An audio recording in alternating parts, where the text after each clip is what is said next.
La gente comincia a essere veramente stufa, già è difficile lavorare, andare avanti, avere ogni notte il pensiero di quando vado a dormire, troverò, non troverò, la sorpresa è sempre, non ti fa dormire bene. A Mestre continua l'incubo Spaccate, vittima del o dei malviventi Francesco, titolare con il fratello Massimiliano del Bar Serena nella centralissima via Puerio, letteralmente a 2 passi da Piazza Ferretto. Danni ingenti per un bottino sostanzioso, sebbene non della stessa entità dei danneggiamenti. È diverse migliaia di euro, adesso vedremo come riusciremo a fare e niente, e andiamo avanti. Il colpo messo a segno nella notte tra martedì e mercoledì scorso, dopo le 3 del mattino, quando l'allarme è suonato per un paio di volte, con il ladro fotografato una volta entrato da una delle telecamere del locale dopo aver sfondato una delle vetrine del bar. Alla fine hanno optato per la vetrina,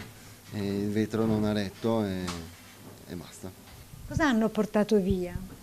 Tutta l'apparecchiatura, telefoni, computer, iPad, tutto quello che ti serve per lavorare, la cassa, il cassetto, tutto. Hanno raso al suolo. Il colpo dopo un paio di tentativi di effrazione sfumati nei mesi scorsi, racconta sempre il titolare del Bar Serena, mostrandoci ciò che resta di quei tentati assalti. Era questione di tempo, abbiamo già trovato nell'arco di un paio di mesi a questa parte i segni sulla porta. E sempre nella stessa notte è registrata una successiva intrusione anche al mercato coperto di Mestre. Dopo il colpo, ora lo sconforto e la paura regnano sovrane oltre l'angoscia d'ogni ora del giorno e della notte, conclude un rassegnato Francesco. Stanno passando dappertutto, quindi purtroppo è solo questione di tempo per chiunque, ahimè.